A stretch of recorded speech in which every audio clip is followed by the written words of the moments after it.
So I have a problem with Smash Ultimate. Now before I actually get into this complaint, I want to preface this video by saying that I love Smash Ultimate. It's currently in a grudge match with Mario Galaxy 1 for my favorite game of all time. It's because I love this game so much that I care it gets even better than it already is. At the end of the day, it's just as important to criticize the things you love as the things you hate, since the former improving is what's actually going to affect you. So, what is my actual problem with the game? Surprisingly enough, it's the roster. Let me explain. Because I actually really like the roster from a base perspective. Each character is meticulously crafted to represent their source game, and I love the little touches like how Joker's Final Smash goes straight to the victory screen if you win with it, or how Mega Man has his death animation from his game, or the stellar animation in the adventure mode cutscenes.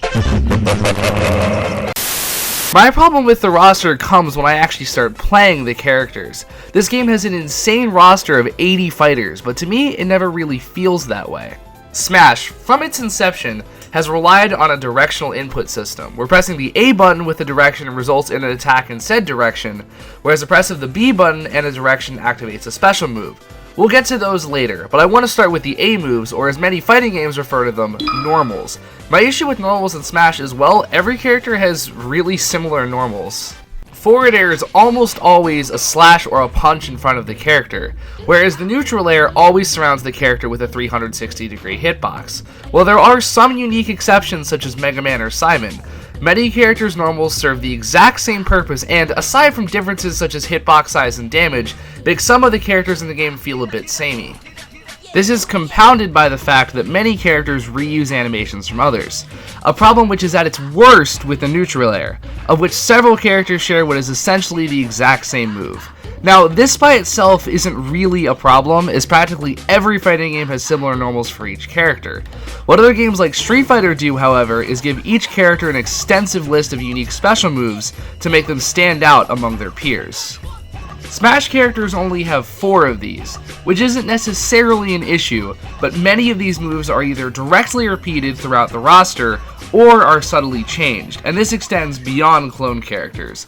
The most egregious of these is the counter, which is essentially copy-pasted across 20 different characters, and serves the same function across all of them, with only some minor exceptions. Other moves, such as neutral B projectiles, are extremely common, and while some of these projectiles do serve different purposes, such as Simon's axe, many of these fall into the trap of just firing in a straight line. Another problem is up specials, which almost serve the exact same purpose, they send you up. Again, all of these have exceptions, such as Joker's grappling hook or Incineroar's sauce, but a bigger problem lies in the fact that these moves don't really work together in any meaningful way. If I generated a new random Smash character with moves taken from other characters in the game, this character would most likely feel complete, since no move in the game is dependent on other moves in a character's moveset. Contrast this with games such as Rivals of Aether, another platform fighter with a key difference to Smash. The characters feel completely unique from one another. For example, let's look at our boy, Orcane.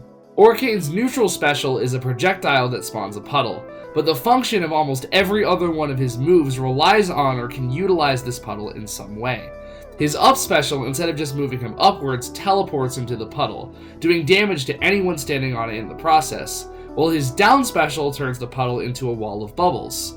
Other moves, such as his side special and smash attacks, get much more powerful if you stand in the puddle.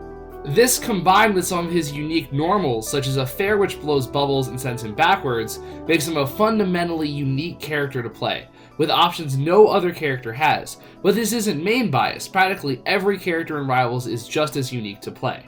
Characters like Zetterburn can set you on fire, which causes you to take much more damage and knockback if you're then hit with their smash attacks, in addition to you taking more damage over time.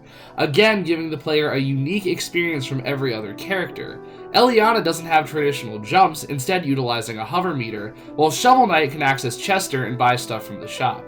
A character being complex doesn't necessarily make them well designed, but I would argue all of Rivals' roster is unique, deep, intuitive, and distinct from one another. Rivals may only have 14 characters outside of the never-ending downward spiral that is customs, but to be honest, this never bothered me since each one of said characters is so unique.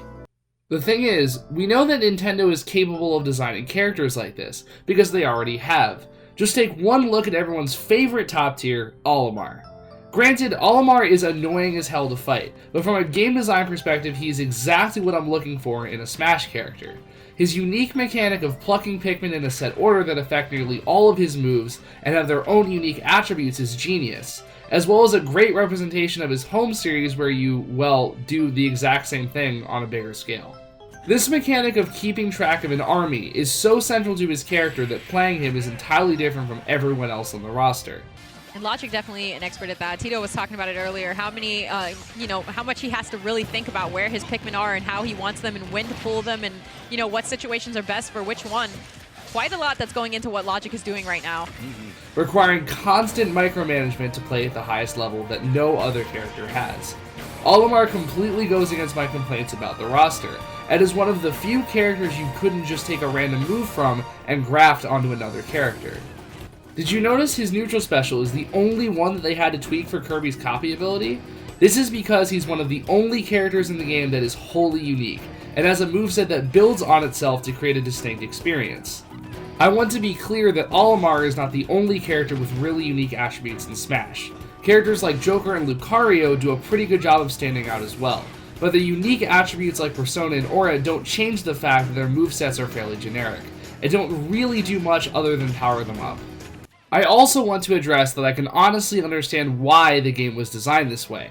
While I and a good portion of people watching this video play the game on a somewhat competitive level, many people don't, and having all of the characters designed this way could be intimidating for newcomers. However, in a game with over 80 characters once the DLC is said and done, I can't help wishing for a few more characters that really felt distinct outside of their art design. And while I'm totally fine with clone characters, that still leaves 50 to 60 unique designs to contend with. Let's take a crack at what this could look like.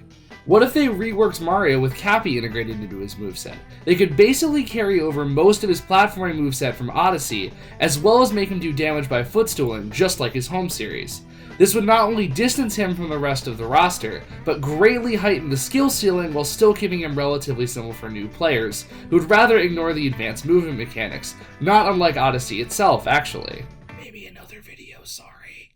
Or how about a Yoshi rework in line with Yoshi's Island mechanics, where his neutral special causes him to turn opponents into eggs that he carries around, that can then be thrown with his up or side special with a reticle. This would create a moveset that not only works with itself, but would also distance Yoshi from every other character, since no one else has an aiming mechanic. I realize that not every character can and should be this technical, since it's important to make simpler characters for newcomers to learn on. But in its current state, I feel like the game could benefit from a much better balance of basic and more complex characters, since as it is right now, I think the roster blends together way too much. Smash Ultimate is a game with a truly insane roster, but from a gameplay perspective, I honestly think they went with quantity over quality. So, that's my problem with Smash Ultimate. I want to reiterate that these criticisms don't detract that much from what is still an amazing game, but I can't help but feel that the game would be even amazinger with a more fleshed out roster.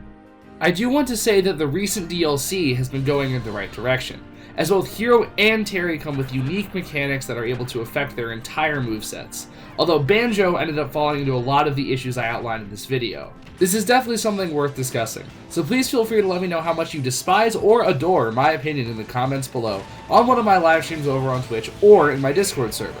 Links in description. With that out of the way, my scripts tell me the only thing I need to do now is end the video abruptly.